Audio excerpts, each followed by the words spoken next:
everyone, I have something just a little bit different for you today. I thought I'd talk a bit about vowels and resonance. We can do some vocal exercises to experiment with this, and if you haven't seen my video on resonance, make sure to check that out. There's a ton of wonderful science around how we perceive vowels, how each of them has a particular overtone stamp, and that helps us understand what is being said or what is being sung.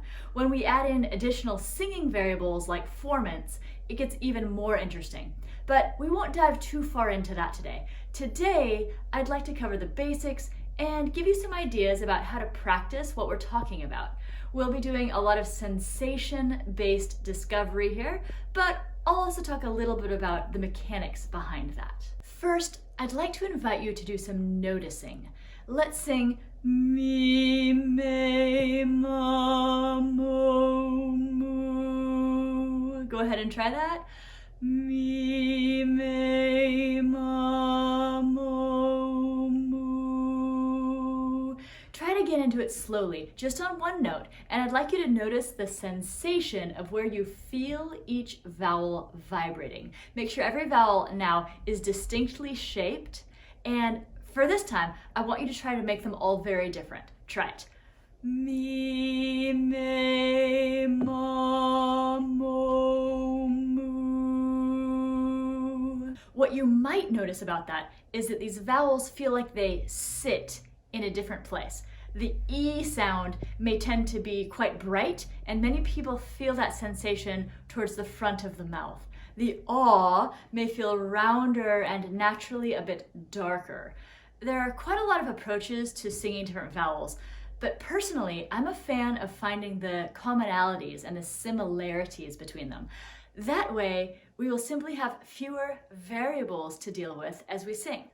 That's what I'm basing today's voice lesson on. Predictable, similar vowels with consistent resonating space.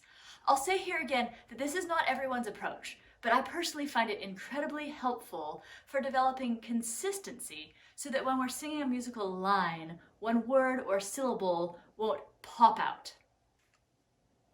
So let's take two vowels and sing them back to back. We're going to sing V, va, V and va back and forth. At first, I'd like you to make them very dissimilar to one another. Let's try it. V, va, V, va. Again, we'll probably feel that E a little further forward and that ah a little bit further back. One more time. V, va, V, va. Now let's try to make them more and more similar as we sing. V, va, V, va. So I'm adding a little bit of E sound to the ah and a little bit of ah sound to the E.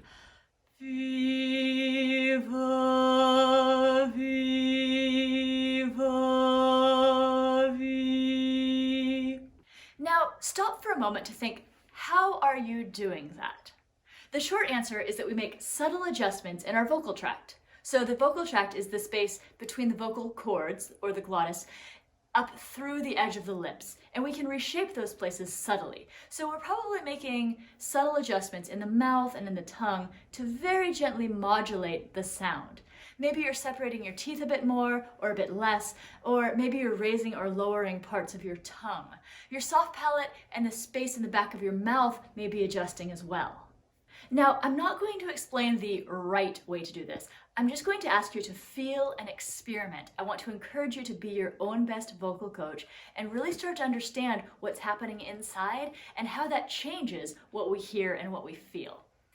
It can be argued that there are around 16 vowel sounds in American English.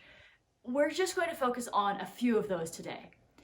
Now, let's bring a natural and relaxed sound into this practice. So we're going to sing the following exercise. We will start with a lip trill, and then we will open up into vowels. We'll start with E, then E, then ah. It sounds like this.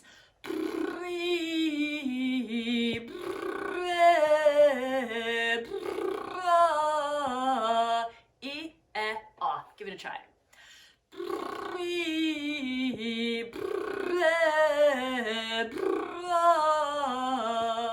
What I'd like you to do is focus on feeling these different vowels in more of a similar place. So rather than make big adjustments with the mouth and tongue, we make tiny adjustments, but we still want to hear the vowels as distinct different vowels. Change them just enough so that we can hear what that vowel is. Do you want to say hi to the people? So one more time.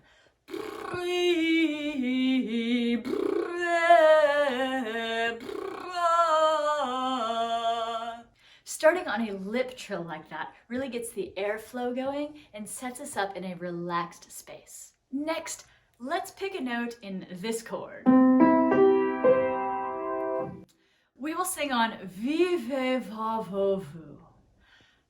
Vive va vo vu. We can use this occluded v sound at the beginning to make sure that our phonation is efficient. Your goal is to find the similarities in all of these vowel sounds. This first time, again, make the vowels sound very dissimilar. Vive va vo vu. Here we go. Vive va vo vu. Now let's aim to make them sound more similar. Here we go. Vive va vo vu.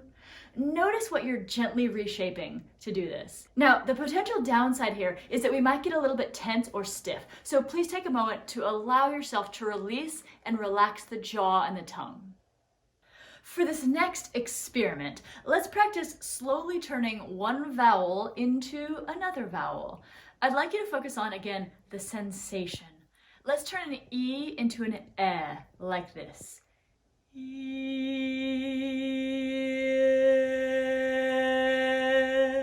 We want to work slowly through that transition. So try it slowly with me, from an E to an E.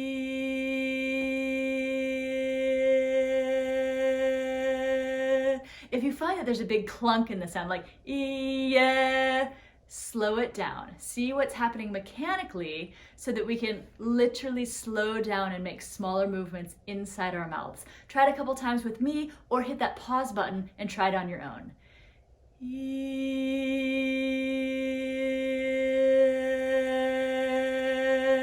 One more time.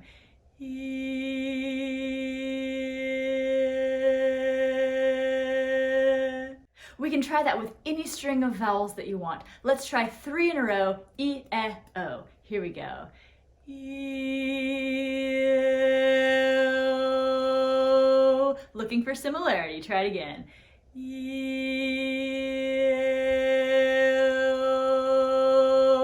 We can now do these exercises in pairs, like the following exercise that many of you have done with me before. We're going to sing on he, aw, like this.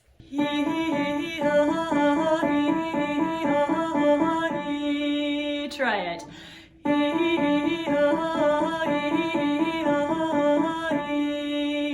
Now those two vowels are pretty dissimilar in general. E, aw, E, aw. So I'm looking for the common ground. Let's try that one again.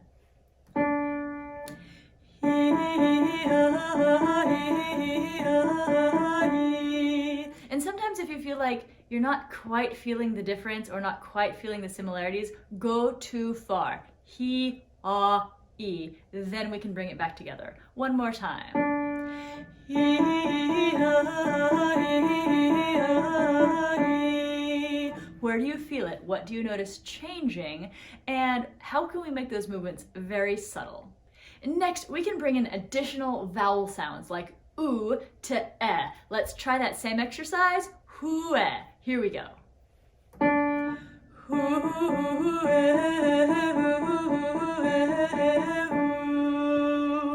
Oo being quite a narrow vowel and eh being a more neutral vowel, how can we find the similarity while still recognizing that they are different vowels? Let's try that one more time. Hoo eh.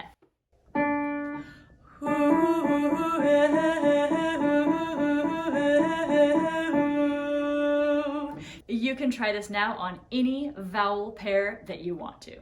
The point here is to play with your own sound. figure out what's moving, figure out what needs to move, figure out what might need to be a little bit more subtle in your movement. The extension of this, putting this to song, is that we'll have a much more musically consistent line. So instead of singing, "My bonnie lies over the ocean," and everything kind of pops and splats all over the place, we can find a much more consistent sound. So here's how I might do that. We can sing that melody on an oo sound or an o sound. Let's try it on an o.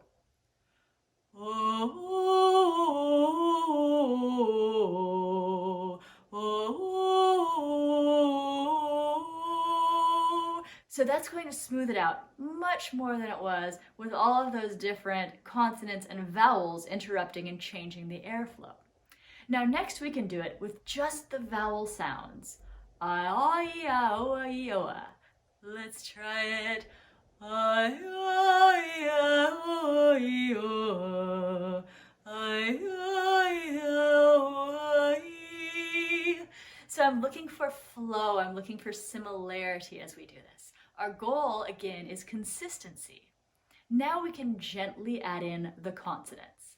My bonnie lies over the ocean. And compare that to my bonnie lies over the ocean.